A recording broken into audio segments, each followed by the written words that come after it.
여러분, 오늘 설교 제목을 주보에서 보시는 순간 어떤 생각을 하셨습니까? 세상에 이런 불경스러운 설교 제목을 한 번이라도 보신 적이 있으세요? 그러나 항상 저의 설교에는 역설과 반전이 들어가 있다는 것을 잊지 마시고 오늘 설교를 잘 들어보세요. 어렵습니다. 미리 말씀드리지만 어렵습니다. 사실 예수님의 비유 이야기들은 제가 성경의 다른 책들을 강의하면서 예화로 많이 썼던 것들이에요. 이 비유에 대해서도 제가 여러 번 예화로 들었던 적이 있어요. 그러나 그때는 원래 본문에서 전달하고자 했던 주제를 돋보이게 하는 양념 정도로 썼던 것이기 때문에 깊은 내용을 다 다룰 수 없었어요. 그래서 오히려 예수님의 비유의 내용들을 너무 값싸게 취급함으로 말미암아 그 비유들을 깊이도 없이 표피적으로 정형화시켜버리고 고정화시켜버렸다라는 그런 자괴감이 들기도 해요. 그러한 고민 끝에 시작된 게 바로 본격적인 예수님의 비유 강해인 거예요. 근데 정말 예수님의 비유 이야기들을 깊이 연구하고 묵상하고 정리를 하다 보니까 오늘날 교회가 예수님의 비유를 너무나 천박하고 일천하며 깊이가 없이 이해하고 있다는 것이 너무도 확연하게 마음에 와 닿았어요. 그래서 제가 지금 설교하고 있는 예수님의 비유 강해가 끝나면 다시 쓰는 예수님의 비유라는 제목으로 제가 책을 낼 예정이에요. 제가 보기에 오늘날 예수님의 비유 이야기를 정말 수 있게 복음으로 풀어낸 책은 전무합니다. 제가 30권 정도를 사서 읽고 있는데 거의 전무예요. 거의 대부분 도덕적, 윤리적, 종교적 교훈으로 예수님의 비유들을 풀어내고 있는데 저는 거기에서 멈출 생각이 없어요. 주님이 비유를 통하여 그런 도덕적, 윤리적, 종교 교훈만을 말씀하셨을 리가 만무하기 때문입니다. 비유는 그거보다 더 웅숭 깊어요. 해서 제가 시간상 설교 시간에 미처 다 다루지 못한 내용들을 다 포함해서 예수님의 비유가 담고 있는 그 위대한 십자가 복음의 진수를 잘 우려내서 우리 후배들과 교회들에게 좋은 참고서가 될 수 있도록 다시 쓰는 예수님의 비유라는 책을 출간할 예정이에요. 오늘 우리가 공부할 비유도 역시 그동안 우리가 알고 있던 표피적인 이해를 완전히 뒤집어 엎는 아주 깊은 메시지가 담겨 있다는 것을 제가 미리 말씀드리고 싶습니다. 오늘 우리가 함께 읽은 예수님의 비유는 우리가 흔히 불의한 청지기의 비유라 부르는 그런 비유예요. 불의한 청지기가 있었습니다. 그런데 누군가가 그 청지기를 주인에게 고발해 버렸어요. 이유인즉 그 청지기가 주인의 소유를 허비하고 있다는 것이었습니다. 실제로 예수님의 이야기 속에서는 그 청지기가 주인의 소유인지 아닌지에 대한 확실한 대답은 없어요. 그냥 주인에게 참소가 들어왔고 고발이 들어왔고 주인은 그 고발 내용의 진위를 확인해 보지도 않은 채 청지기를 불러서 그가 하던 일을 정리하고 그 일에서 손을 떼라고 해고 통지를 했어요. 그러자 그 청지기가 고민을 합니다. 그가 그 일을 그만두게 되면 할 수 있는 일이 별로 없을 것 같았기 때문에 그래요. 장고 끝에 악수를 둔다고 그 청지기는 고민 끝에 자신이 맡아 관리하던 장부를 들고 빚쟁이들을 부릅니다. 그리고는 이자의 부분과 보험료의 부분을 전부 깎아줘요. 당시는 고리대금업이 율법으로 철저하게 금지가 되어 있던 시대였어요. 고리대금업을 하다가 걸리면 돌에 맞아 죽습니다. 그래서 용의주도한 유대인들이 돈이나 물건을 차용하게 되면 미리 이자까지 합하여 차용 증서를 썼어요. 증거인멸이죠. 요즘도 사채업자들이 그런 방법을 아주 애용합니다. 돈을 빌려주면서 미리 선이자를 떼고 나머지 차액만을 주면서 그 차용 증서에는 원금을 그대로 적는 그런 방식이에요.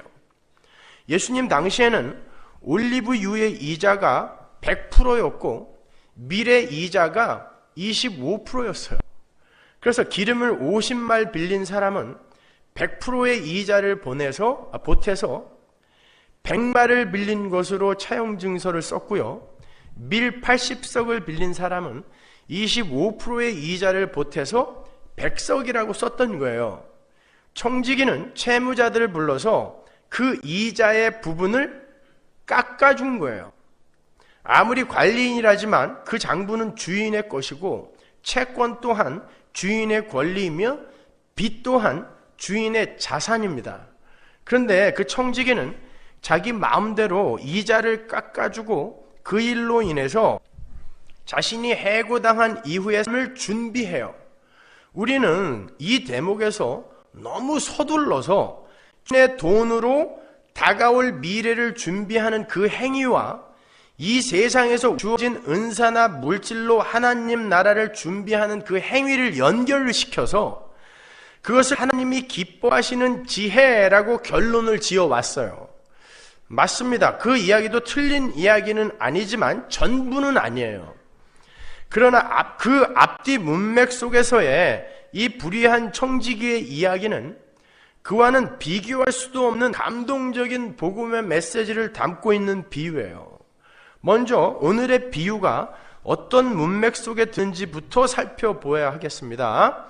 오늘 우리가 공부하고 있는 비유는 우리가 2주 전에 공부했던 잃어버린 양의 비유, 드라크마의 비유, 두 아들과 아버지의 그 비유, 혼자의 비유에 이어지는 비유예요. 그걸 놓치시면 안 돼요. 역심의 사마리아 여행의 내러티브 속에 들어있는 비유란 말이에요. 그리고 이 비유는 거지 나사로 부자의 이야기로 결론을 맺어요. 저는 예수님께서 누가복음 15장과 16장에 기록된 그 5개의 비유를 연속하여 말씀하셨다는 것에 착안을 해서 이 비유를 다시 해석해 봤어요. 저는 이 비유를 연구하면서 비유의 대가라고 불리는 독일의 루돌프 불투만 있죠. 그 불투만이 이 비유를 가리켜서 이해할 수 없는 이상한 비유라고 말을 했다라는 것이 충분히 이해가 갔어요. 불투만은 이 비유를 그냥 넘어갔습니다. 모르겠다는 거예요. 저도 정말 어려웠고 지금까지 수백 편의 설교를 준비하고 강설해 왔지만 이번처럼 머리에 쥐가 나보기는 정말 처음이었어요. 이틀 밤을 제가 꼬박 세우고 오늘 6시가 돼서야 겨우 탈구를 했어요. 아마 성경을 예수와 십자가로 일관성 있게 꿰뚫고 있지 못한 사람들은 오늘 설교가 조금 힘들지 몰라요. 그러나 성경을 예수 그리스도와 십자가로 일관성 있게 뚫고 있는 분들은 굉장히 감격스러운 설교가 될 것입니다. 각설하고 말씀드린 것처럼 이 비유는 예수님께서 연속적으로 말씀하신 5개의 비유 중 4번째 비유예요. 그렇다면 그 5개의 비유는 하나의 맥으로 통하고 있다는 이야기가 되죠? 그런데 우리는 그 5개의 비유 중에 프롤로그와 서론에 해당하는 3가지 비유를 이미 공부를 했어요. 아주 구체적으로. 그렇죠? 거기에서 초점을 두고 공부했던 게 뭐였습니까? 잃은 양의 비유, 잃은 드라크마의 비유, 탕자의 비유. 거기에서 우리가 초점을 두고 공부한 게 뭐였어요? 회개와 하나님의 선택, 은혜, 긍휼에 관한 거였잖아요. 주님은 나머지 99마리를 버려둔 채 잃어버린 양 1마리를 찾아 나섰던 그 목자 안에 자식이시죠. 나머지 99마리는 뭐예요? 내가 회개할 게 없다라고 믿었던 바리새인들을 상징하는 거예요. 그걸 두고 잃어버린 양을 찾아가는 게 예수란 말입니다. 그렇게 당신에 의해 찾아진 그 양의 찾아짐을 회개라는 단어 써서 품어 안아버려요. 양은 당신이 찾으셨는데 양은 그저 각기 제 길로 간 것밖에 한 일이 없는데 주님은 그 양이 자진하여 회개를 했다라고 인정해 주시는 거예요. 마찬가지로 드라크마의 비유에서도 주님은 찾아진 드라크마를 의인화하여 그 드라크마가 회개를 한 것이라고 가르쳐 주세요. 거기에서 우리는 회개의 정의를 다시 내리게 됐죠. 회개라는 건 자신이 저지른 몇 가지 죄를 유감스럽게 여기면서 거기에 대해 어떤 모양으로든 내가 보상을 하려고 마음 그 정도가 아니라 세상의 삶의 방식 속으로 힘의 원리 속으로 내던져진 당신의 백성들을 찾아 나서신 예수님에 의해서 찾아진 자들이, 좀 더 정확히 말하면 창세전에 하나님에 의해 이미 선택된 자들이 하나님의 나라로 돌아와서 하나님 나라 삶의 원리로 채색이 되어져 가는 모든 다 포함하여 회개라고 하는 거예요. 메타노이아. 그런데 그 회개는 하나님 측에서의 선택과 찾으심과 부르심에서 기인한 것이었단 말입니다. 그게 앞에 두 비유에서 우리가 배운 거잖아요. 그래서 흔히 왕자의 비유라고 부르는 그 비유 속에 둘째 아들이 함께 돌아오게 되는 일에, 회개를 하는 일에 아버지가 극적으로 개입을 하셨다는 것을 우리가 추론할 수 있었습니다. 그게 한 맥으로 연결되는 것이었기 때문에 우리는 그렇게 하나님에 의해 찾아지기 전까지 이 세상의 돼지우리 됨과 이 세상의 힘과 가치의 주염 열매 됨, 그리고 그 하나님의 은혜를 떠난 세상 속에서 세상의 힘을 추구하며 사는 이들의 돼지됨을 철저하게 경험하고 깨달아 알아야 하는 과정을 겪어야 한다는 것도 거기에서 우리가 배웠죠. 맞습니까? 다 잊어버리신 거예요, 그새? 그러나 우리의 경험상 그렇게 하나님 아버지에 의해 찾아진 다음에도 우리는 그 돼지우리의 삶과 열매의 추구 속에서 쉽게 벗어날 수가 없는 그 돼지의 삶을 계속 살게 된다는 것을 인정하지 않을 수가 없어요. 아니다라는 사람 한번 손 들어보세요. 난 절대 그렇게 안 살고 있다. 우리는 전부 여전히 돼지의 삶을 삽니다. 주염 열매를 추구하며 돼지우리 속에서 쟁탈전을 하며 살고 있어요. 구원을 얻은 이후에도. 따라서 칼바르트의 이야기처럼 우리 성도는 매 순간 부름을 받고 있는 거고 매 순간 돼지우리의 삶을 경험하는 것이며 매 순간 구원을 받고 있는 거예요. 그게 구원의 현재 시제입니다. 그래서 구원받은 성도의 삶 속에도, 회개를 한 성도의 삶 속에서도 돼지의 삶이 그렇게도 자주 발각이 되는 거예요. 본인에게, 타인에게, 하나님에게. 그러나 그 모든 실수와 넘어짐을 다 품어 안는 것이 한 긍휼이요 사랑이잖아요. 그래서 하나님 아버지는 더욱더 교묘하게 자신의 추악함을 감추고 있는 큰 아들까지도 보듬어 안으시는 거죠. 그게 두 아들과 아버지의 비유의 결말이잖아요. 그 두 아들과 아버지의 이야기가 끝나자마자 연이어 나오는 게 오늘 우리가 위한 청지기의 이야기란 말이에요. 그걸 따로 뚝뚝 끊어서 이해하면 안 돼요. 그러한 것이라면 이러한 일관성 있는 내러티브 속에서 갑자기 은혜와 긍휼 그리고 율법과 행위, 그게 대조되어 성되어지고 있는 이 내러티브 속에서 갑자기 불의의 친구를 사귀자가 튀어나오면 안 되잖아요. 일관성이 있어야 되지 않습니까? 5 비유가 한 번에 말씀되어진 거니까. 두 아들의 비유에서 그 둘째 아들이 어떻게 살았다 그러죠? 허랑방탕. 여기에서 이 불의한 청지기가 어떻게 살았어요? 주인의 재물을 허비하며 살았어요. 두 단어가 똑같은 단어예요. 디아스코르피조. 예수님이 일부러 똑같은 단어를 써서 이 두 비유의 연관성을 암시하고 계시는 거예요. 그러니까 이 두 비유는 아주 밀접한 연관이 있는 비유란 말입니다. 무언가를 허비하며 살던 이들의 이야기를 교회에게 차근차근 풀어서 설명을 해 주심으로 어떤 교훈을 주고 계시는 거란 말이에요. 따라서 우리는 역시 이 비유 속에서도 하나님의 긍휼과 은혜를 발견해야 되는 거예요. 그것도 한층 점층되어 강조가 되어 있는 바로 그런 은혜. 저는 그동안 이 비유를 설교 속의 예화로 쓰면서 그 이야기 속에 나오는 청지기를 변호하고 감싸기 위해서 무던히 애를 썼었어요. 어떻게 해서든지 그 청지기의 편을 들었어야 했어요. 왜? 주인에게 칭찬을 받았기 때문에 저는 어떻게 해서든지 이 청지기를 변호하고 보호하려고 애를 썼었어요. 이자는 원래 주인께 아니니까 그 청지기가 이자를 감해준 건 주인의 것을 허비한 것이 아니다 라든지, 주인이 너무 부자라서 그까지 이자 조금 깎아준 것에는 전혀 관심이 없다는 등의 억지 변호를 했던 게 사실이에요. 근데 아무리 변명을 갖다 붙여도 그건 전혀 의로울 수가 없는 행위입니다. 그건 절대 칭찬받을 일이 아니에요. 아무리 근사한 변명을 갖다 붙여도.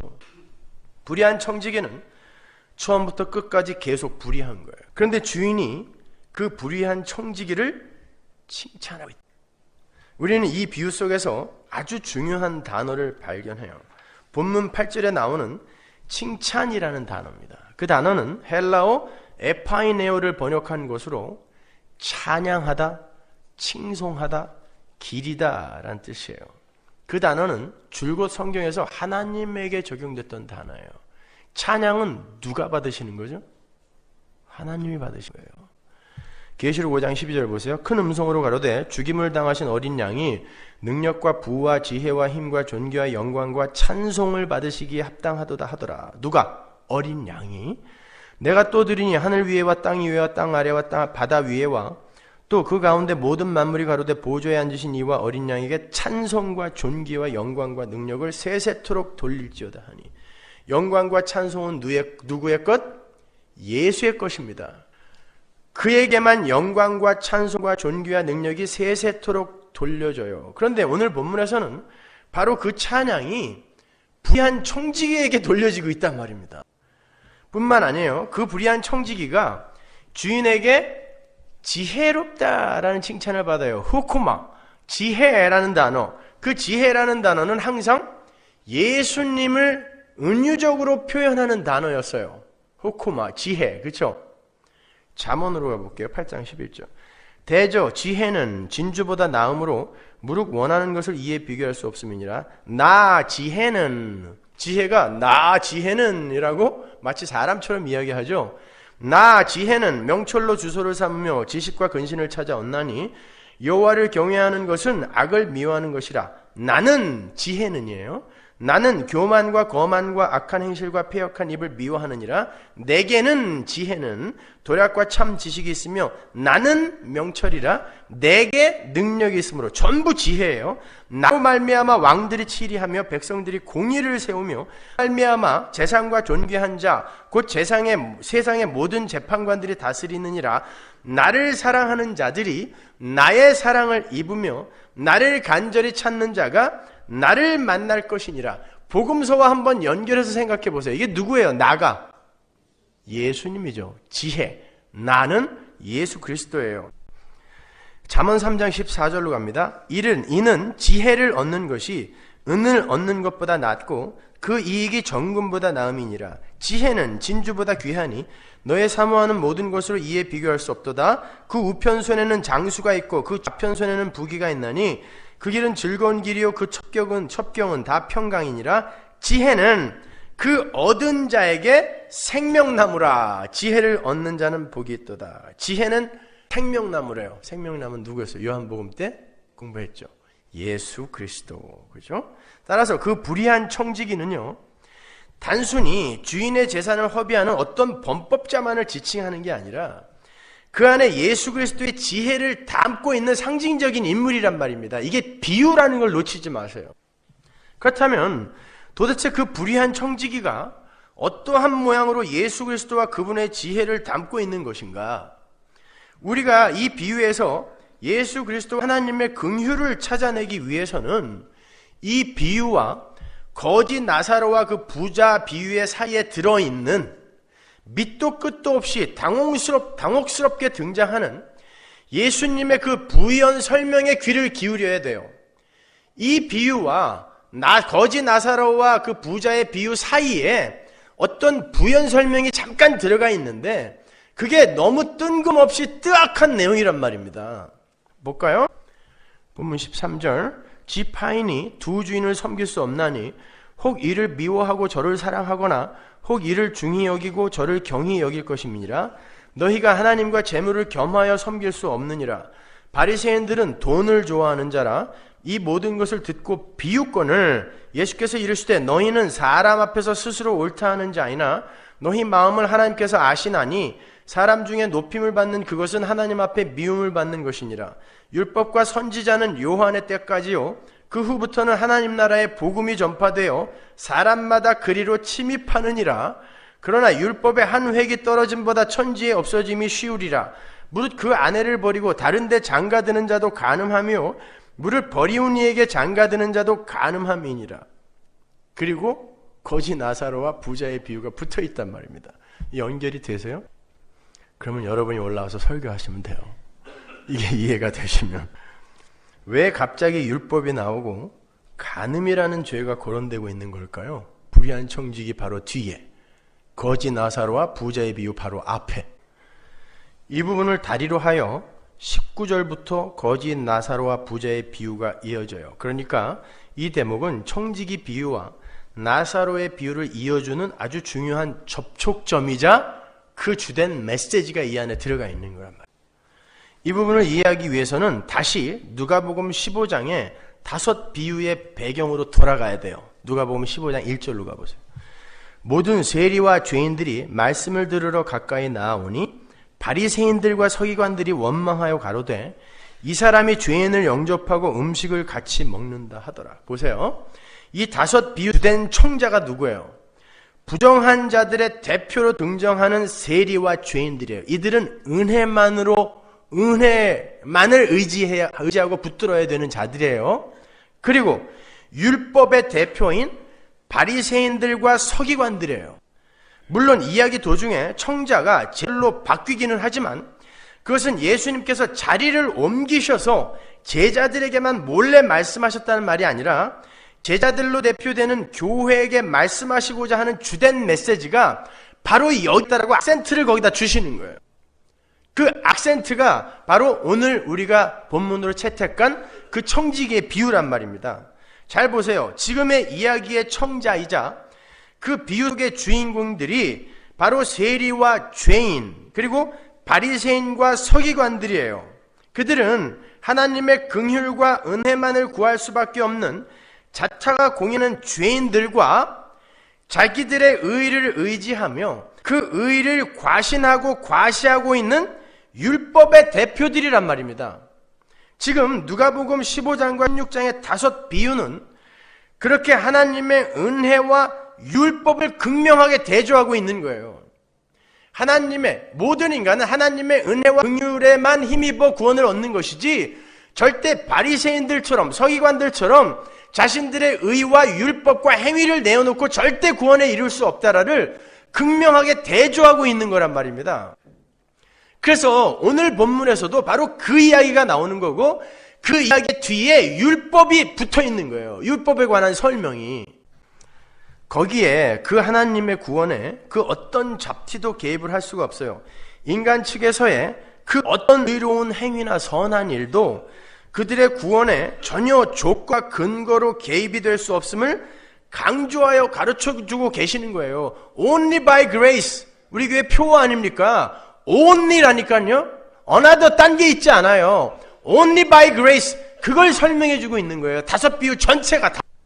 그래서 첫 번째와 2 번째의 비유에서는 잃은 것을 찾아가는 주인들의 이야기가 설명이 되어 있는 거고 잃어버린 자들은 아무것도 한 게 없어요. 갓길로 도망만 가고 있었는데 주인이자 나서 찾아온 거란 말입니다. 그걸 회개라고 이야기하지 않아요.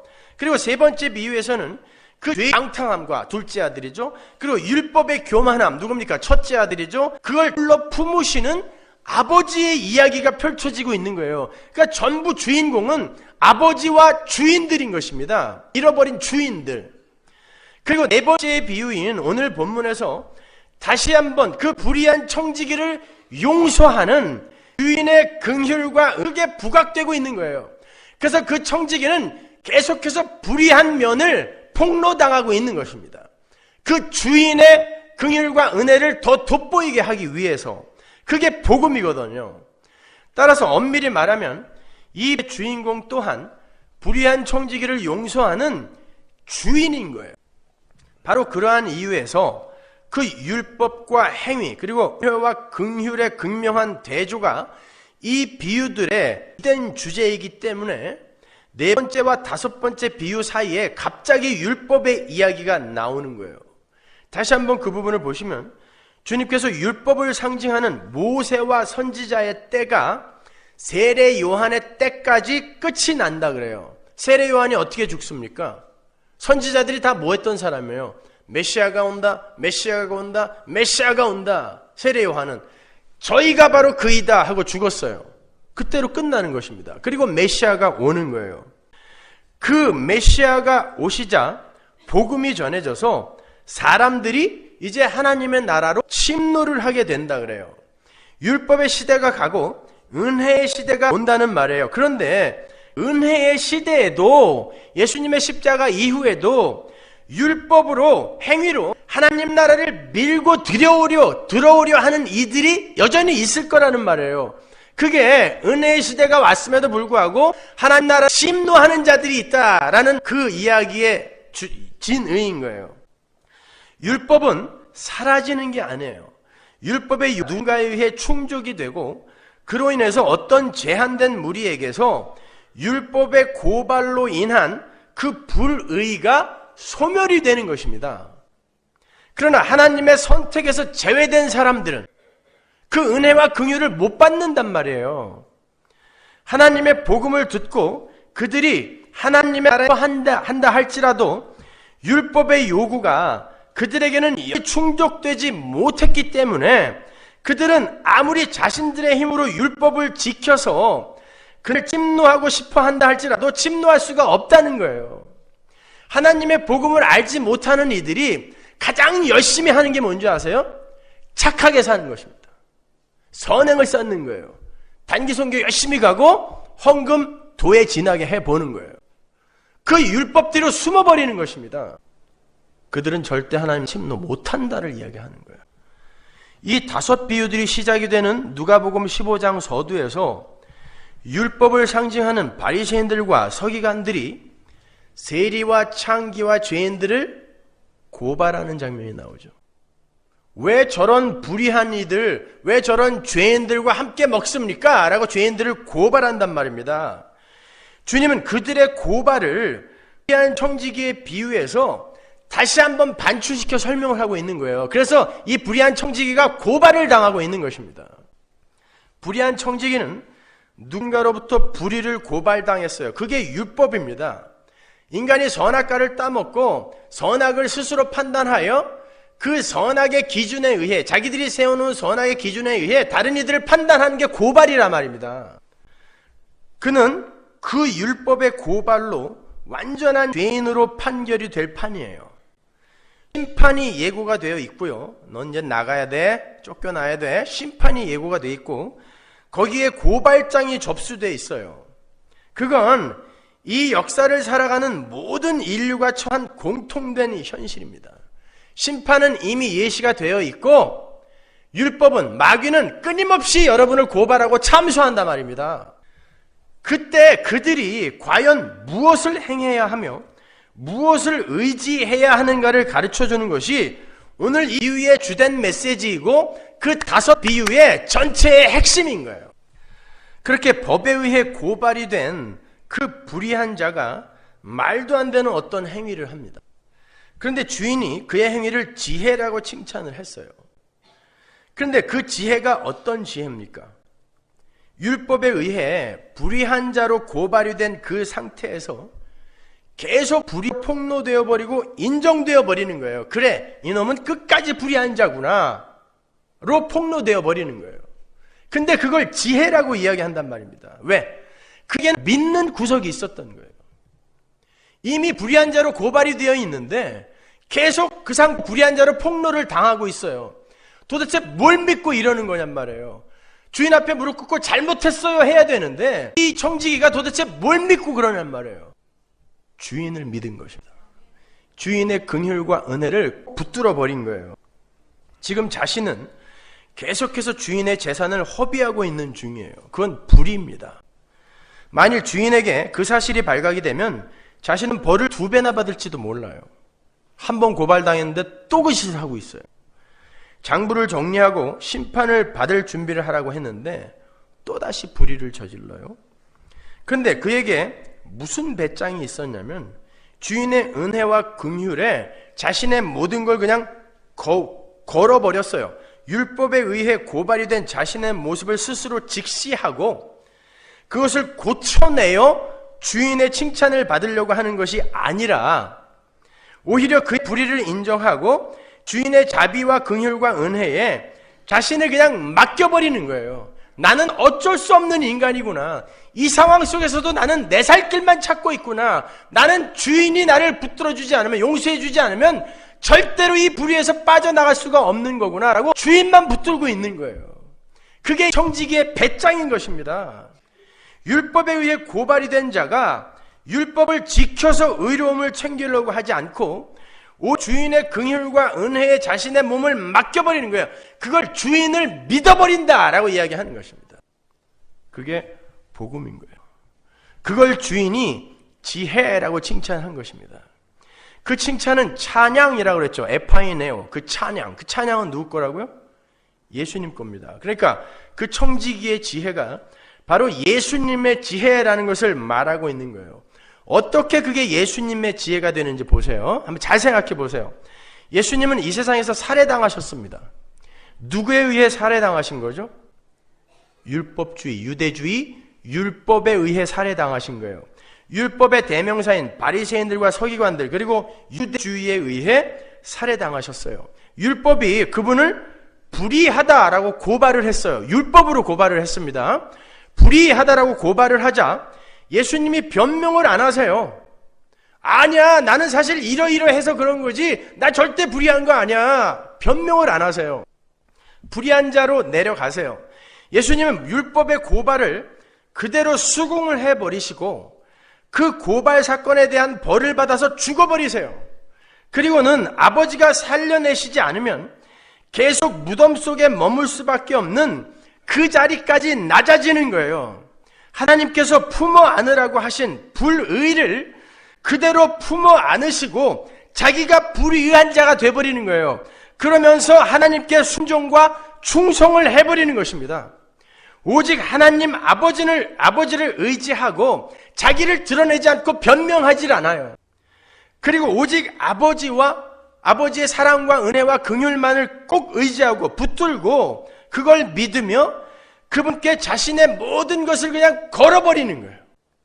그게 예수님의 지혜입니다. 예수님은 죄가 없으신 분이에요. 그런데 율법에 의해 고발을 당하셨어요. 왜요? 바로 진짜 불의한 우리를 고발하는 그 율법의 참소를 죄 없으신 당신이 불의한 자가 되심으로 진짜 불의한 자들을 살려내신 거예요. 그게 바로 긍휼이며 그게 바로 은혜인 거예요. 성도는 율법을 지켜서 구원을 얻는 게 아닙니다. 착하게 살아서 구원 얻는 거 아니에요. 성도는 예수 그리스도의 은혜와 긍휼에 자신을 던짐으로 구원을 받는 거예요. 그건 구원 얻은 이후에도 마찬가지예요. 그런데 그렇게 불의한 우리를 건져내시기 위해서 예수님 당신이 불의한 자리로 내려가라는 하나님의 말씀에 충성을 하셨단 말입니다. 너는 내 백성들의 모든 죄를 뒤집어 쓰고 네가 불의한 자가 되어서 그 불의를 상쇄시켜라 라는 하나님의 뜻에 주님이 완전히 순종을 하셨다는 말인 거예요. 그건 예수님의 것이 아니죠. 남의 것이에요. 그런데 예수님이 불의한 자가 되어버렸어요. 그 불의에 충성했단 말입니다. 그리고 그건 완성된 하나님 나라의 영광에 비하면 아주 지극히 작은 것이에요. 그리고 세상의 율법관으로 볼 때 불의한 거예요. 불의한 곳으로 내려가셨으니까. 그래서 오늘 본문에 지극히 작은 것에 충성하고 남의 것에 충성하고 불의한 것에 충성하라는 말씀이 나오는 거예요. 그건 전부 우리 거였는데 그런데 예수가 우리의 것에 충성하심으로 우리가 나음을 입게 된 거란 말입니다. 그 삶이 바로 우리에게 요구되는 거예요. 하나님 나라에서. 그렇게 예수님의 십자가의 자리는 바로 우리 성도들 모두의 불의의 자리인 거예요. 그런데 그 불의의 자리가 죽음으로 결론이 난단 말입니다. 그 죽음의 자리, 불의의 자리는 원래 우리의 자리인 거잖아요. 원래 우리의 자리, 원래 우리의 본전. 우리는 모두 죽은 흙이었습니다. 죽은 흙이었어요. 하나님이 생기를 불어넣지 않으면 그냥 죽은 흙이에요. 움직이는 죽은 흙. 지금 짐승들이 생기가 없음에도 네페시로 존재하고 있잖아요. 그 죽은 흙이에요. 그래서 아무거나 잡아먹어도 돼요. 죽은 흙이기 때문에. 그 죽은 흙이 어떻게 하나님의 아들로 환골탈태하게 되죠? 하나님의 진짜 아들이 죽은 흙이 됨으로 해서 죽은 흙에 불과한 우리가 하나님의 아들이 되는 거예요. 그게 복음이란 말입니다. 바로 이런 원리죠. 고린도후서 8장 9절 우리 주 예수 그리스도의 은혜를 너희가 알거니와 부유하신 자로서 너희를 위하여 가난하게 되심은 그의 가난함을 인하여 너희로 부욕해 하려 하심이니라. 우리의 하나님의 아들됨을 위해 예수가 죽은 흙이 됐다라는 뜻이에요. 우리를 부자 만들기 위해 예수님이 가난하게 됐다라는 이런 얘기가 아니라, 아유 참 정말. 바로 이게 십자가의 원리인 거예요. 이게 바로 하나님의 속성이며 성품이며 하나님 나라의 삶의 원리인 십자가의 원리라는 거예요. 예수님은 당신께서 불의한 자리로 내려가시면서 오직 하나님 아버지의 긍휼과 은혜만을 구해야 하는 자리로 옮겨 앉으셨어요. 세상은 십자가에 달리신 그분을 보면서 불의한 자, 패역한 자, 율법을 어긴 자라고 고발을 했어요. 그런데 하나님의 은혜가 그 불의의 총합, 모든 하나님의 백성들의 불의를 한 그릇으로 받아낸 거 아니에요, 예수님이. 그래서 죄인이 되어 불의가 되어 죽었단 말입니다. 그 불의의 총합을 하나님이 덮어버리고 전적인 하나님의 은혜와 긍휼로만 그 불의를 의로 살려내신 거예요. 그게 뭡니까? 부활이란 말입니다. 그렇게 해서 우리는 그 불의의 피값으로, 불의의 자리에서 흘리신 예수님의 피값으로 예수님의 친구가 된 거예요. 그게 불의한 재물, 예수님의 불의한 피값으로 친구를 사겨라 라는 말의 지인인 거예요. 그게. 그래서 이 위의 결론이 거사로와 부자의 부활로 결론이 나는 거예요. 요한복음 15장 12절 보세요. 내 계명은 곧 내가 너희를 사랑한 것 같이 너희도 서로 사랑하라 하는 이것인라. 사람이 친구를 위하여 자기 목숨을 버리면 이에서 더 큰 사랑이 없나니 너희가 나의 명하는 대로 행하면 곧 나의 친구라. 이제부터는 너희를 종이라 하지 아니하리니 종은 주인의 하는 것을 알지 못함이라. 너희를 친구라 하였노니 내가 내 아버지께 들은 것을 다 너희에게 알게 하였음이니라. 너희가 나를 택한 것이 아니요 내가 너희를 택하여 세웠나니 이는 너희로 가서 과실을 맺게 하고 또 너희 과실이 항상 있게 하여 내 이름으로 아버지께 무엇을 구하든지 다 받게 하려 함이니라. 보세요. 우리가 예수의 친구가 되기 위해서는 예수님을 위해 우리의 목숨을 버려야 된다 그래요? 그건 도저히 불가능하잖아요. 그런데 우리가 예수님의 친구가 되었대요. 어떻게?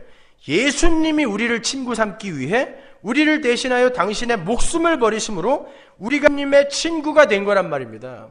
불의한 재물 값으로 인해서 우리가 예수님의 친구가 됐단 말이에요. 그걸 우리에게 각인시키고 다시 그 삶을 우리에게 요구하는 거예요. 불의한 재물로 친구를 사겨라. 니들이 갖고 있는 돈으로 친구들 많이 사겨서 나중에 천국 가서 하나님 앞에서 너 변호해달라고 그래. 이 얘기 아니란 말입니다. 딴 가난한 사람들 많이 도와줘서 그 사람들이 나중에 하나님 앞에서 너 칭찬하게 그렇게 해. 이 얘기 아니란 말입니다. 그러면서 한 가지 확인 도장을 찍으시죠. 너희가 내 친구가 된 건 너희가 나를 택한 게 아니라 내가 너희를 택한 거야 라고 이야기하잖아요. 확실하게.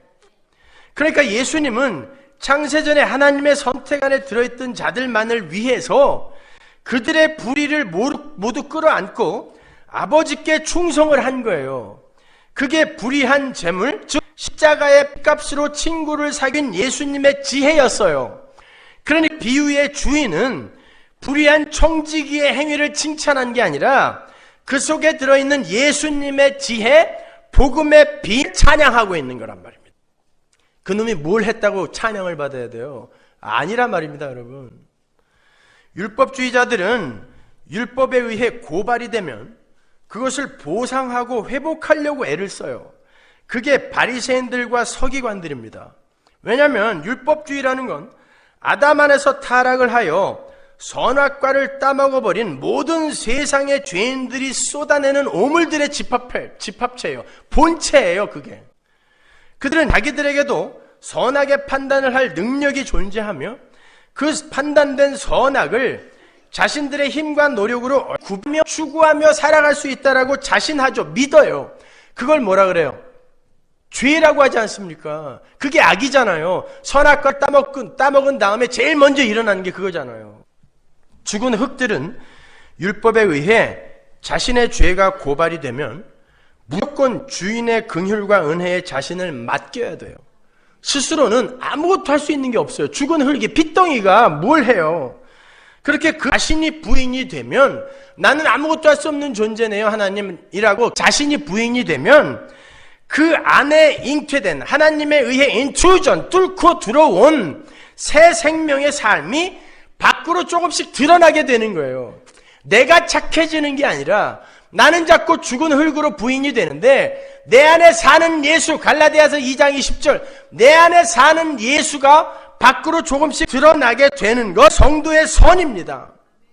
율법주의자가 되어서 자신의 힘으로 불의를 의로 회복시키겠다는 것은 허무맹랑한 죄인의 교만일 뿐인 거예요. 그래서 예수님께서도 이 세상에서 당신의 힘을 사용하여 문제를 해결하려고 하지 않으시고 나는 아버지가 시키는 일만 했고 아버지가 시키는 말만 했다라고 이야기하는 거예요. 충분히 능력이 있었는데 예수님도 나는 아버지가 시키는 말만 했고 아버지가 시키는 일만 했다라고 이야기를 하신 것입니다. 그러한 은혜와 긍휼의 반대편에 있는 모든 교만과 행위와 사고와 시도들을 맘모나스라고 해요. 세상 신의 이름입니다. 맘모나스. 그 맘모나스라는 단어를 개역 성경이 돈, 재물이라고 번역을 하는 거예요.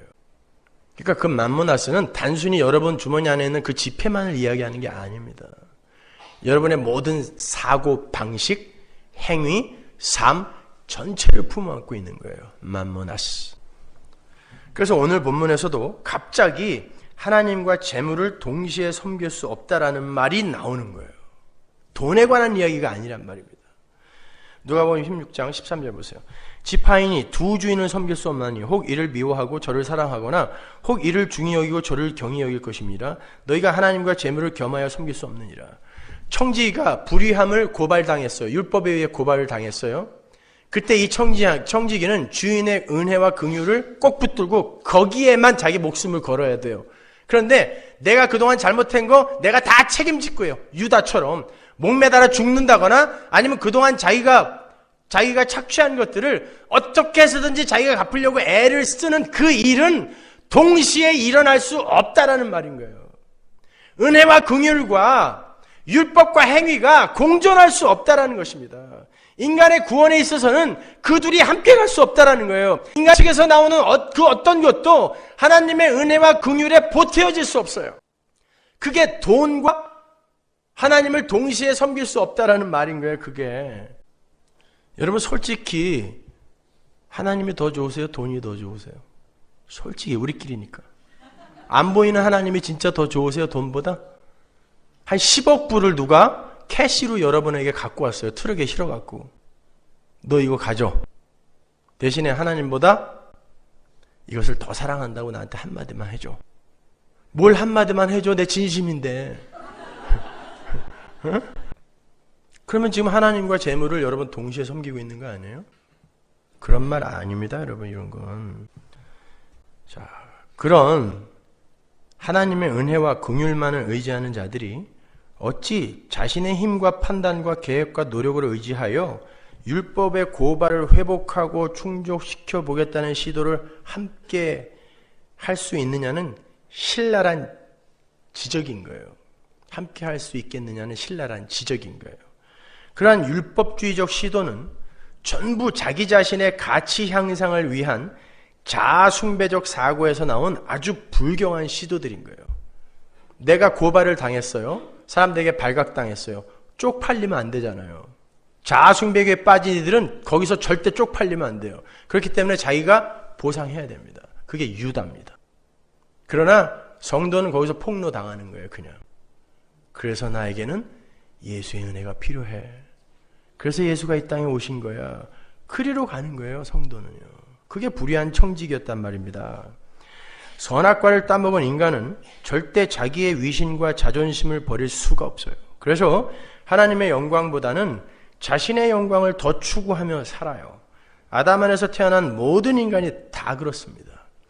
요한복음 5장 44절 보세요. 너희가 서로 영광을 취하고 유일하신 하나님으로부터 오는 영광은 구하지 아니하니 어찌 나를 믿을 수 있느냐. 내가 너희를 아버지께 고소할까 생각지 말라. 너희를 고소하는 이가 있으니 곧 너희의 바라는 자 모세니라. 모세를 믿었다면 또 나를 믿었으리니 이는 그가 내게 대하여 기록하였습니다. 그러나 그의 글도 믿지 아니하거든 어찌 내 말을 믿겠느냐 하시느니라. 이게 죄인들의 실존이에요. 그런데 유일한 한 분 예수 그리스도께서 자기의 영광을 다 버리고 하나님이 부르시는 불의의 자리로 자신을 내던진 거예요. 딱 한 분, 하나님의 말씀 듣고 아래로 내려가신 분이 예수 한 분입니다. 그래서 그분이 마지막 아담인 거예요. 첫 번째 아담의 삶을 끝내버리고 새로운 아담의 삶을 여시는 거예요. 거기에는 하나님을 향한 완전 신뢰와 믿음과 순종과 충성이 담겨 있었어요. 자신의 영광은 모두 다 포기해버렸죠. 빌립보서 2장. 하나님의 말씀에 순종하여 불의의 자리로 자기를 완전히 비우고 스스로 내려가 버리신 거예요. 그러한 하나님의 긍휼과 은혜에 대한 신뢰와 의뢰, 그걸 예수님의 지혜라고 하는 거예요. 그러나 바리새인들은 철저한 율법주의자들이었어요. 그들은 세상의 힘을 의지했고 세상에서의 힘과 가치를 숭앙했습니다. 그래서 그들은 절대로 자신들이 비하되고 낮아지는 일을 참지 못했어요. 그래서 늘 다른 이들과 비교한 거예요.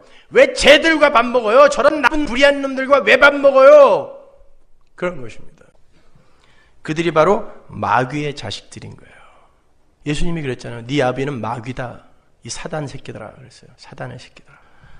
그들은 자신들을 높여주지 않는 신은 아무 때나 십자가에 못 박아 죽일 준비가 되어 있는 자들입니다. 오늘날 교회가 바로 이런 모습 아닙니까? 자기가 원하는 거 안 주면 언제든지 그 하나님을 그 자리에서 파이어 시켜버려요. 떠나버립니다. 나를 높여주지 않으니까, 내가 원하는 거 안 주니까 늘 원망해요. 그래서 본문 14절과 15절이 그 바리새인들을 이렇게 묘사하는 거예요. 14절, 바리새인들은 돈을 좋아하는 자라. 이 돈이 뭐라 그랬어요? 은혜와 그 편에 있는 모든 인간들의 사고와 행위. 돈을 좋아하는 자라 이 모든 것을 듣고 비웃거늘 예수께서 이르시되 너희는 사람 앞에서 스스로 옳다 하는 자이나 너희 마음을 하나님께서 아시나니 사람 높임을 받는 그것은 하나님 앞에 미움을 받는 것이니라. 정확하죠? 맘모나스, 세상 신. 그렇게 맘모나스를 좋아하는 자들, 율법주의자들은 사람들에게 높임을 받고 싶어하는 자아숭배교에서 벗어나지 못한 우상숭배자들이라는 거예요. 따라서 여러분 이 세상에서 너무 착하게 산 사람들을 막무가내로 존경하지 마세요. 그들이 뭘 목표로 그렇게 살았는지는 아무도 모르는 거예요. 그들이 율법주의자라서 그들이 자기의 가치 향상을 위해 남들에게 올바른 평가, 좋은 평가를 얻기 위해 그렇게 살았다면 그들은 마귀 새끼입니다. 평생 착하게 살다 갔는데 그들은 마귀인 거예요. 그걸로 절대 판단할 수 있는 게 아니라는 거예요. 아니라는 거란 말입니다. 근데 착하게 산 사람들을 존경하고 그 삶을 쫓아서 살고 싶대요. 그게 기독교입니까? 예수님, 선한 예수님, 그 예수님의 삶을 쫓아 착하게 사는 게 기독교예요? 그거 기독교 아닙니다. 그게 자유주의 신학이에요. 슈바이처에서 시작된 자유주의 신학.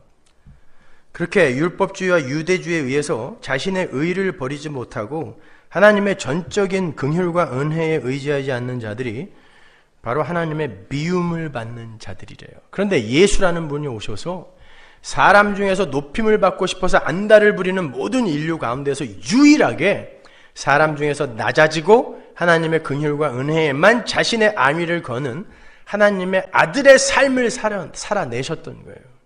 그러므로 해서 그 아들의 아버지가 드러나고 밝혀지는 거예요. 그가 그렇게 낮아지자 아버지가 누군가가 드러나는 것입니다. 아들이 아버지의 말씀에 충성하고 순종하여 불의한 자가 되어 죽었는데 아버지가 그 아들을 긍휼과 은혜로 살려내시고야 마는 거예요. 거기에서 아버지의 사랑과 위대한 능력이 드러났단 말입니다. 그러니까 아들은 아버지가 누구인가를 드러내는 자로 사는 거예요. 그게 모든 피조물들의 제자리인 거예요. 원래의 제자리. 근데 우리는 우리를 드러내기 위해 하나님의 힘을 동원하고 있는 거 아닙니까? 오늘날 기독교가 그거 아니라는 거 이야기해 주는 거예요. 아들은 아버지를 드러내는 거예요. 예수가, 하나님이신 예수도 그 삶을 살았단 말입니다. 아버지를 드러내기 위해 자기가 불의한 자리로 내려가서 그 모함을 덤터기 써버렸단 말입니다. 그랬는데 아버지가 그를 살려냈어요. 능력과 사랑과 은혜와 긍휼로. 그러니까 아버지가 높아지더라는 거예요. 그게 성도의 삶이에요. 그게 예수의 삶이었단 말입니다. 바로 그 십자가의 그 지혜를 구체적인 그림으로 아주 유치원 수준의 그림으로 보여준 게 솔로몬의 재판인 거예요. 한번 보고 갈까요? 열왕기상 3장으로 16절. 때에 차은기 2계집이 왕에게 와서 그 앞에 서며 한 계집은 말하되 내 주여 나와 이 계집이 한 집에서 사는데 내가 저와 함께 집에 있으며 아이를 낳았더니 나의 해산한 지 3일에 이 계집도 해산하고 우리가 함께 있었고 우리 둘 외에는 집에 다른 사람이 없었나이다. 그런데 밤에 저 계집이 그 아들 위에 누움으로 그 아들이 죽으니 저가 밤중에 일어나서 계집 종 나의 잠든 사이에 내 아들을 내 곁에서 가져다가 자기의 품에 누이고 자기의 죽은 아들을 내 품에 누였나이다. 미명에 내가 내 아들을 젖먹이려고 일어나 본즉 죽었기로 내가 아침에 자세히 보니 내가 낳은 아들이 아니더이다 하매 다른 계집은 이르되 아니라 산 것은 내 아들이요 죽은 것은 내 아들이라 하고 이 계집은 이르되 아니라 죽은 것이 내 아들이요 산 것이 내 아들이라 하며 왕 앞에서 그와 같이 쟁론하는지라. 왕이 가로되 이는 말하기를 산 것은 내 아들이요 죽은 것은 내 아들이라 하고 저는 말하기를 아니라 죽은 것이 내 아들이요 산 것이 내 아들이라 하는도다 하고 또 가로되 칼을 내게로 가져오라 하니 칼을 왕의 앞으로 가져온지라. 왕이 이르되 산 아들을 둘에 나누어 반은 이에게 주고 반은 저에게 주라. 그 산 아들의 어미 되는 계집이 그 아들을 위하여 마음이 불붙는 것 같아서 왕께 하려 가로되 청컨대 내 주여 산 아들을 저에게 주시고 아무쪼록 죽이지 마옵소서 하되 한 계집은 말하기를 내 것도 되게 말고 네 것도 되게 말고 나누게 하라 하는지라. 왕이 대답하여 가로되 산 아들을 저 계집에게 주고 결코 죽이지 말라. 저가 그 어민이라 하매 온 이스라엘이 왕의 심리하여 판결함을 듣고 왕을 두려워하였으니 이는 하나님의 지혜가 저의 속에 있어 판결함을 봄이더라. 여러분이 잘 아시는 솔로몬의 재판 이야기예요. 살로몬, 평강, 에이렌의 평화라는 뜻이에요. 평강의 왕, 지혜. 두 어미가 한 아기를 놓고 서로 자기 아이라고 우기고 있어요. 그때 솔로몬이 지혜를 발휘해서 진짜 어머니를 찾아줘요. 그런데 그 방법이 재밌죠? 그 아이를 반으로 잘라서 반씩 나누어 가지라는 거예요. 죽이라는 것입니다. 평강의 왕인 솔로몬의 지혜가 아들을 죽음으로 몰아넣고 있단 말입니다. 아들을 죽음으로 몰아넣자 진짜 부모가 발각이 되더라는 거예요. 폭로가 되는 거예요. 하나님의 지혜가 아들을 죽음으로 몰아넣었습니다. 그런데 가짜 어미인 율법은 죽여라 그랬어요. 죽여라! 쪼개버려라 그랬단 말입니다. 창세기 15장에 나오는 것처럼 쪼개라 그랬단 말입니다. 아버지가 그 쪼개짐의 자리에서 그를 품어 안고 아니다. 내가 죽겠다. 어미가 자기 아들을 못된 창녀에게 준다라는 건 내 목숨을 끊는 것이다. 어미가 시퍼렇게 어저께까지 내 아들이었던 이를 창녀에게 뺏기는 건 자기 목숨을 끊는 거예요. 그러나 그 아들을 살려야 되기 때문에 자기 목숨이 끊어지는 그 고통을 당하면서도 그 아이를 살려내는 거, 품어 안는 거예요. 거기에서 그 죽음의 자리, 십자가의 자리에서 진짜 참 부모가 누구인가가 드러나는 것입니다. 율법은 죽여라 하지만 하나님의 은혜와 긍휼은 살려라 이야기한단 말입니다. 그게 복음인 거예요. 그게 주인의 이야기인 것입니다. 자식이 그가 온 원래의 자리, 그 핏덩이의 자리, 자궁의 자리, 즉 그 죽음의 자리로, 무력한 자리로 내몰리자 진짜 그의 부모가 누구인지가 드러나게 되는 것. 그래서 예수가 그 자리로 내려간 거고 우리가 우리의 인생 속에서 자꾸 그 자리로 내려가는 거예요. 그럼에도 불구하고 니네 아버지가 누군 줄 알아? 너는 반드시 그 자리에서 살려낼 거야를 보여주는 거예요. 그래서 때때로 여러분이 그렇게 불의한 자로 폭로가 되기도 하는 거고 예수 믿고도 아직도 그 모양이야 라는 소리를 듣는 것입니다. 그러나 그 자리에서 하나님이 여러분을 품어안는 그 은혜와 사랑과 긍휼, 그것을 세상에 보여주고 싶은 거예요. 너희들은 율법으로 저를 못난 자로, 못된 자로, 나쁜 놈으로 규정하지만 나는 살려낼 것이다 라는 것입니다. 성도는 이 땅에서 착한 자가 되는 게 아니라 아버지가 누군가를 드러내는 거란 말입니다. 그게 복음을 아는 자인 거예요. 우리 모든 성도들의 원래 자리가 어디예요? 죽은 흙이에요. 티끌, 거기에서 만들어진 거잖아요. 죽은 흙의 자리. 그래서 우리는 이 세상에서 변함없는 죽은 흙의 삶을 살아요. 구원을 얻은 후에도 도무지 산자처럼 살기가 쉽지 않습니다. 그래서 수시로 우리는 죽은 흙의 삶을 살아요. 그러나 창세전에 우리를 선택하신 우리 아버지는 그 율법의 참소를 묵살해 버리셔요. 이미 당신의 아들 안에서 그 모든 참소를 다 해결해 버리셨기 때문이에요. 그리고는 긍휼과 은혜로 우리를 덮어서 살려내시는 거예요. 그게 진짜 우리 아버지인 거예요. 진짜 우리 아버지. 아들을 살려내기 위해 자기 목숨을 주는 진짜 우리 아버지. 여러분, 구약에서 쓰인 긍휼이라는 단어가 라함이라는 단어거든요. 히브리어 라함. 그 라함이라는 단어가 자궁이란 뜻이에요. 자궁. 그러니까 하나님의 긍휼을 입어서 하나님의 자녀가 된 우리 성도는 하나님의 자궁으로부터 긍휼로 잉태된 자들이라는 거예요. 우리는 죽을 수밖에 없는 그 자궁 속의 핏덩이들이었어요. 자궁 속에 들어있는 핏덩이에 전혀 무력한 자예요. 아무것도 할 수 없는 무력한 자. 그런 죽은 흙이었는데 하나님의 자궁에서 긍휼을 입어 하나님의 자녀로 아들로 태어난 건 출산이 된 거예요. 우리가 우리 인생을 통하여 그 자궁 안에서의 그 핏덩이의 모습을 드러낼 때마다, 그 라함의 모습을 드러낼 때마다 그 자궁의 삶 위에 아버지의 긍휼 역시 라함이 덮어버리는 거예요. 우리의 핏덩이의 자리로 예수가 내려갔어요. 무력한 자리, 자궁의 자리로 내려갔더니 그 위에 긍휼 라함이 덮어버리는 것입니다. 그걸 복음이라고 하는 거예요. 그래서 바울은 죄가 있는 곳에 은혜가 더욱 크게 임한다라고 이야기를 한 것입니다. 그 은혜의 자리, 긍휼의 자리를 예수님의 십자가가 그대로 재현해서 보여주고 있는 거예요. 아버지에게 충성하느라 이 세상에서 가장 큰 죄인으로 몰려 죽은 흙이 되어버리신 예수님, 우리 죽은 흙들의 원래 자리로, 그 자궁의 자리로 예수님이 내려가시자 거기에 긍휼과 은혜가 부어져서 라함, 긍휼과 은혜가 부어져서 거기에서 그분의 아버지가 누구인가가 드러나게 되는, 우리 아버지는 이런 분이구나. 기독교는 뭐라고 했어요? 하나님의 자기 계시, 하나님에 대한 올바른 지식. 이게 기독교예요. 기독교는 하나님의 자기 계시란 말입니다. 그 하나님을 배우고 하나님을 아는 거예요. 그걸 기독교라고 하는 거예요. 근데 개뿔이나 성경은 하나도 모르면서 배울 생각도 안 하고 궁금해하지도 않아. 그리고 무조건 안수기도 받아서 이 땅에서 잘 먹고 잘 살자는 거예요. 그게 마귀 새끼라니까요. 예수님이 한 말이란 말입니다. 예수님이.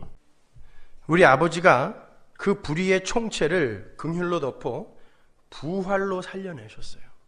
그게 하나님 아버지예요. 따라서 우리 성도는 구원을 받은 이후에도 수시로 죄인된 자신의 모습을 폭로당하게 되어 있어요. 여기 와서 쇼하지 마세요. 여러분이 어떤 존재인지 여러분이 가장 잘 알잖아요. 여기 와서 연극하지 마세요. 성경책 심장 가까이 1cm 들고 다닌다고 속지 않습니다. 그냥 폭로당하세요. 율법을 잘 지켜서 착하고 훌륭하게 살아내요. 아버지 앞에서 떳떳한 자가 되는 것이 성도의 성화가 아니라 계속 죽은 흙의 삶을 토해내면서 우리의 불의를 폭로당하는 가운데 아버지의 은혜와 긍휼을 경험하며 그분을 드러내는 게 성도의 성화예요. 거기에서 진정한 항복과 충성과 순종이 나와요. 그게 진짜입니다. 그 전까지는 계속해서 여러분은 스스로에게 실망하고 절망할 겁니다. 정리를 해볼까요? 예수님께서 우리의 자리, 죽은 흙의 자리, 핏덩이 의 자리, 그 자궁의 자리로 내려가셨어요. 그건 율법에 의해 정죄된 자리고 고발된 자리예요. 율법은 그를 고발하며 죽이라고 그래요. 결국 그분을 죽여버리죠. 그게 솔로몬의 재판에서 나온 가짜 엄마예요. 죽여라. 상관 안 하겠다는 거예요. 죽여라. 나는 죽이는 데 목적이 있으니까. 근데 진짜 어미이신 하나님께서 그분을 긍휼과 은혜로 살려내시는 거예요. 거기에서 예수님의 친구인 교회가 탄생되는 거예요. 불의의 제물로 친구를 사가. 이해가 가세요? 오늘 우리가 공부하고 있는 불의한 제물로 친구를 잉태하는 그 불의한 청지기의 지혜가 바로 그 복음의 그림을 그대로 담고 있는 거예요. 그래서 그 불의한 청지기가 찬양을 받고 있는 거고 그의 지혜가 옳다 인정함을 받고 있는 거예요.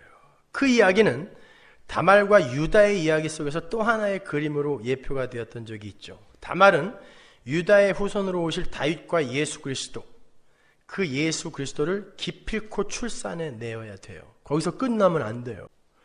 그게 하나님의 뜻이었기 때문에. 그런데 하나님은 다말을 창녀로 만들어서 시아버지와 불륜을 통해 약속의 자녀를 이어가세요. 왜 하나님은 그런 식으로 일을 하냔 말입니다. 왜 그렇게 지저분하게 일을 하냔 말이에요. 그 한 대목 때문에 기독교가 얼마나 욕을 먹는지 아십니까? 안티 기독교인들한테. 기독교가 이렇게 지저분한 거라고. 거기에 예수 그리스도의 십자가와 하나님의 긍휼이 녹아 있는 거예요. 다말이 불의한 자리로 내려가는 거예요. 창녀가 되어버리는 것입니다. 그는 세상과 시아버지에게 불의한 여인으로 고발을 당해요. 누가복음 15장에서 바리새인들과 서기관들, 즉 율법에 의해 고발당한 죄인이 되는 거예요. 그녀는 자기가 한 일이 밝혀졌을 때 돌에 맞아 죽어야 했어요. 그런데 담담하게 그냥 받아들여요. 충성합니다. 불의한 것에 충성해요. 그렇게 주어진 불의에 충성한 다말이 약속의 자녀를 잉태하고 유다까지도 하나님의 라인으로 살려내는 거예요.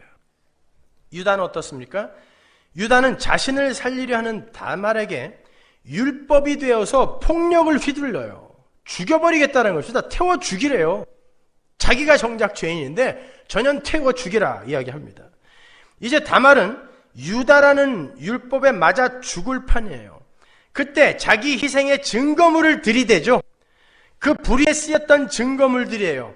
불륜에 쓰였던 증거물들입니다. 그 결과 모두가 살아요. 불의의 제물이 바로 불의한 자리로 스스로 내려가신 예수님의 핏값이에요. 그게 불의한 제물입니다. 율법이 우리를 참수해서 우리의 죄를 드러낼 때 우리가 낼 수 있는 유일한 것이 뭐예요? 예수님의 핏값이에요. 그거 이외엔 아무것도 없어요. 예수님의 그 불의한 자리에서의 그 핏값, 불의한 제물, 그 근거로 내어놓으면 되는 것입니다. 그럼 다 사는 거예요. 그것으로만 우리가 예수님의 친구가 될 수 있어요. 우리는 모두 남편이신 하나님의 품을 떠나 세상과 간음하던 자들이었어요. 우리 남편이신 하나님보다 세상이 더 좋으니까 내 자식이 더 좋고 돈이 더 좋고 내 가정이 더 좋고 내 명예가 더 좋아요. 내 직장이 더 좋습니다. 그게 간음이에요. 그게 유대주의입니다. 그게 율법주의예요. 율법입니다. 그게. 근데 만군의 주 성자 예수께서 죄인의 몸과 연합을 하셨어요. 그 순결하신, 그 고결하신 예수님이 죄인의 몸과 연합하셨어요. 인카네이션. 하나님의 불륜입니다. 불의한 자리로 내려앉으셨단 말입니다. 그게 하나님의 불륜입니다. 그게 십자가인 거예요. 그렇게 죄인의 몸과 연합을 하심으로 스스로 간음의 자리, 불륜의 자리로 내려오신 거예요. 그 결과 우리의 간음과 불륜이 용서되고 소멸이 되어버린 거예요. 왜 오늘 본문 마지막 절이 간음의 이야기로 결론을 맺고 있는지 이제 아시겠죠? 바로 그 예수님의 십자가, 예수의 그 불륜의 자리가 우리의 구원이 된 거예요. 그리고 그 이야기를 표하고 있었던 게 다말과 유다의 이야기예요. 그래서 그 불의한 다말을 유다가 네가 의롭다라고 이야기하는 거예요. 네가 의롭다. 시아버지와 불륜 저질러서 애 낳은 게 뭐가 의로운 거예요. 그러나 그런 현상만 보지 말고 그 안에 담겨진 하나님의 지혜를 보라는 말입니다. 그 불의가 의로 판명이 된단 말입니다. 하나님은 그렇게 예수님의 은혜와 긍휼로 친구가 된 성도의 삶 속에서 똑같이 그 순종의 삶, 충성의 삶, 자기를 비우고 손해보는 삶, 모함을 당하는 삶, 해를 입는 삶, 그러한 율법에 의해 불의로 정죄되는 그런 연약한 삶을 격발해 내심으로 말미암아 우리에게 친구를 허락하시는 거예요. 그걸 전도라고 하는 것입니다. 그게 자기 부인 아닙니까? 우리의 삶 속에서 하나님의 그 삶을 격발해 낼 때 당황하지 말라는 거예요. 그러니까 여러분 스스로 그 자리로 내려가라는 게 아니라 하나님이 끌고 내려가십니다. 반드시. 그때 당황하지 말란 말이에요. 그때 하나님을 원망하지 말란 말입니다. 그게 불의한 제물로 친구를 사귀라는 어구 안에 들어있는 풍성한 주님의 메시지인 거예요. 예수님의 핏값으로 우리의 자기 부인으로 친구를 사귀라는 거예요. 그렇게 성도는 남의 것에 충성하여 자기 것을 얻는 그 불의의 제물에 충성하여 참된 것을 얻는 역설의 사람들인 거예요. 예수가 그렇게 살다 가신 것처럼. 그러나 그게 진짜 은혜로운 삶이고 그게 진짜 지혜로운 삶이며 그게 진짜 하나님 나라의 삶의 원리인 거예요. 따라서 우리는 우리에게 허락된 이 세상의 힘과 가치와 모든 에너지를 친구를 사귀는 일에 올인해야 하는 것이라는 이 비유의 표피적 해석도 틀리지 않은 해석이라고 말씀을 드렸던 거예요. 그런데 예수님의 십자가라는 과정을 다 빼먹고 서둘러 그런 도덕적 결론만을 취하는 건 올바른 성경 해석이라 할 수 없단 말입니다. 그렇게 평생 못 살 수도 있어요.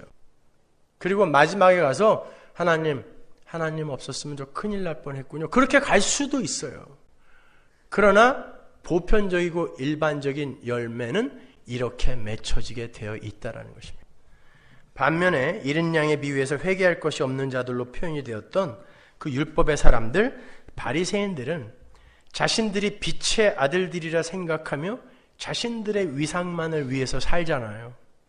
그들보다는 세상의 아들들이라 불리는 세리나 창기, 죄인들에게 임하는 예수 그리스도의 지혜가 훨씬 지혜로운 거예요. 그래서 주님도 세상의 아들들의 지혜가 빛의 아들들이라 자처하는 율법의 지혜보다 더 지혜로운 것이다 라고 말씀하셨어요. 그렇게 우리는 긍휼에 의해서 구원을 얻은 자들이고 긍휼에 의해 친구를 사귀는 자들인 거예요. 그래서 이 긴 비유의 이야기를 결론 짓고 있는 거지 나사로와 부자의 비유에 보면 거기에 긍휼이라는 단어가 결론으로 등장하는 거예요. 누가복음 16장 19절 보세요. 한 부자가 있어 자색 옷과 고운 베옷을 입고 날마다 호화로이 연락하는데 나사로라 이름한 한 거지가 헌대를 앓으며 그 부자의 대문에 누워 부자의 상에서 떨어지는 것으로 배불리려 하며 심지어 개들이 와서 그 헌대를 핥더라. 이에 그 거지가 죽어 천사들에게 받들려 아브라함의 품에 들어가고 부자도 죽어 장사되며 저가 음부에서 고통 중에 눈을 들어 멀리 아브라함과 그의 품에 있는 나사로를 보고 불러 가로되 아버지 아브라함이여 나 긍휼히 여기사. 긍휼은 하나님으로부터 주어지는 건데 이 왼수는 긍휼을 나한테 달라고 요구하고 있어요. 이게 하나님 나라를 침노하는 자들의 모습입니다. 나를 긍휼히 여기사 나사로를 보내어 그 손가락 끝에 물을 찍어 내 혀를 서늘하게 하소서. 내가 이 불꽃 가운데서 고민하나이다. 이 놈의 행태를 보세요. 지가 지금 지옥에서 타고 있는데 아브라함의 품에 안겨있는 나사로를 여전히 업신여기고 있어요. 그를 시켜먹고 있단 말입니다. 이게 율법주의인 거예요. 나를 높이고자 하는 거. 이게 율법인 것입니다. 이가 여전히 나사로를 고발하고 있는 거예요. 저놈은 나보다 못난 자니까 저놈을 시켜서 내 혀에 물 한 방울 갖다 주게 시키라는 것입니다. 그래서 이 긍휼을 얻은 자가 못 되는 거예요. 하나님의 긍휼을 입은 자는 반드시 그 긍휼, 라함, 자궁의 자리로 내려가게 돼 있단 말입니다. 무력한 자, 연약한 자로 폭로당하게 되어 있어요. 그런데 누구를 시켜서 내 혀에 물 한 방울 찍어달라고 이야기를 해요.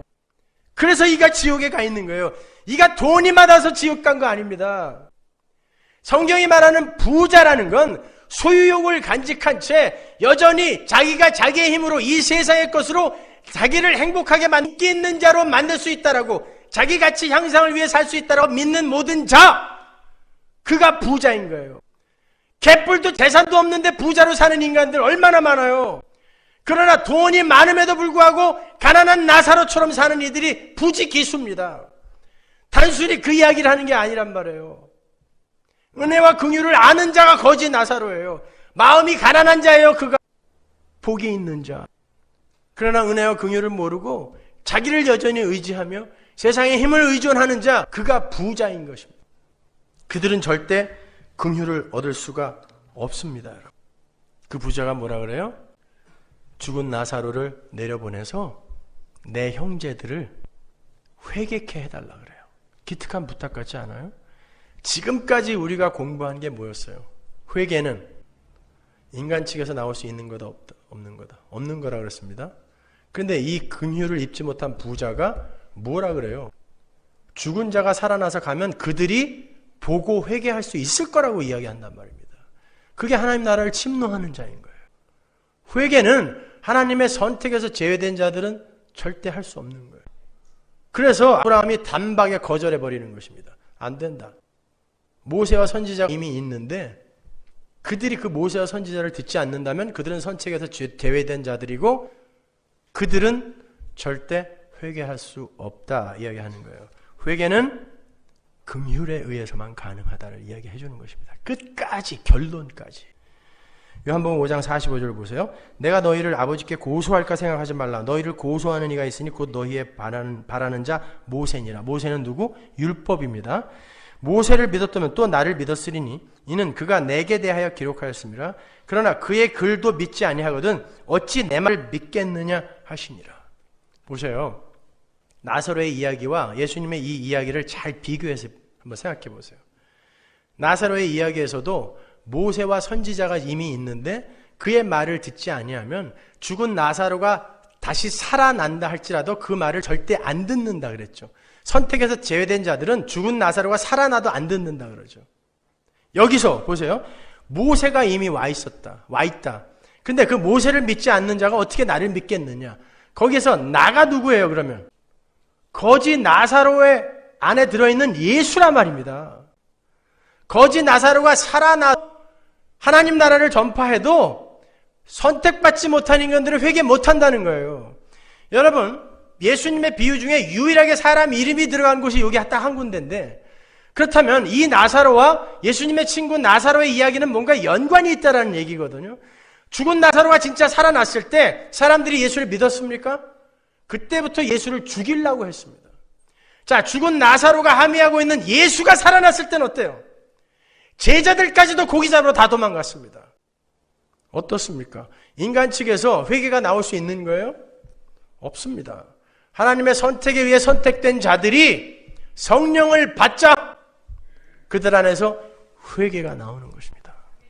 은혜와 긍휼, 그것을 설명하는 거예요. 그렇게 하나님의 긍휼, 그리고 그로 말미암는 회개, 그리고 거기서 비롯되는 구원, 그 모든 것은 하나님의 선택에서 시작되고 완성되는 것이며 하나님은 그러한 긍휼을 우리에게 부으시기 위해서 거룩한 불륜의 자리로 스스로를 밀어 넣으셨다는 걸 잊지 마세요. 예수가 다말이 되었어요. 예수가 다말이 되었단 말입니다. 예수가 불의의 자리, 예수가 불륜의 자리로 스스로 내려가 버리신 거예요. 그리고는 이 불의한 자들을 당신의 친구로 하나님의 아들로 출산해 내신 거예요. 따라서 우리는 이 땅에서 어떻게 살아야 돼요? 역시 하나님이 불의한 자리로 몰아내시면, 연약한 자리, 당하는 자리, 섬겨주는 자리로 밀어내시면 거기에서 순종하고 수긍하며 그냥 살면 되는 거예요. 그게 불의한 재물에 충성하는 거예요. 작은 것에 충성하는 거예요. 여러분의 일이 잘 안 되세요? 그때에 하나님은 내 목적과 계획이 이렇게 있는데 왜 나에게 이렇게 간섭하지 않으실까가 아니라 수긍하고 받아들이고 그 현실에 순종해버리는 거예요. 충성해버리는 거예요. 이 상황 속에서도 하나님은 나를 선한 것으로 인도해 가실 거야. 믿어버리는 거예요. 그냥 맡겨버리는 거야, 나를. 거기에 예수의 지혜가 있는 것입니다. 내가 나를 바라볼 때 도저히 이건 예수 믿는 자 같지가 않아. 50년 예수 믿었는데 여전히 똑같아. 폭로 당하세요. 괜찮습니다. 그러나 그 자리에서 이것도 덮어버리는 하나님의 은혜와 긍휼을 여러분이 알고 있는가 돌아보시란 말이에요. 그걸 진짜 배우셨냐고요, 여러분이. 그걸 진짜 알고 계시냔 말입니다. 그 풍성한 하나님의 은혜 크기를 진짜 알고 계시냐고. 교회는 그걸 배우는 곳이에요. 근데 서로 자기를 드러내려고 하니까 이렇게 쌈박질들이 난무하는 거예요, 교회 안에서. 아니요, 우리는 불의한 자리로 내려가 그러면 충성해버리는 거예요. 예수님의 불륜, 부정한 성도의 삶. 그게 어떤 역설적인 의미를 담고 있는지 아시겠습니까? 그걸 잘 아시는 분들은 절대 이 세상에서 자기가 죽은 흙으로 라함, 긍휼, 자궁의 자리로 한 발 한 발 내려가고 있는 이들은 절대 자기 자신만을 위해서 하나님 주신 힘과 재물과 에너지를 그렇게 인색하게 쓰지 않습니다. 그것들이 제자리를 찾게끔 잘 나누시고 그렇게 사시는 거예요. 불의한 청지기의 비유 안에 들어있는 예수 그리스도의 십자가, 불륜의 하나님, 불의한 성도, 그 의미를 아시겠습니까? 잘 이해가 안 가시는 분은 가셔서 CD를 10번 이상씩 들으세요. 아셨죠? 그래서 확실한 그 하나님의 은혜와 긍휼의 메시지를 마음속에 꼭 새기세요.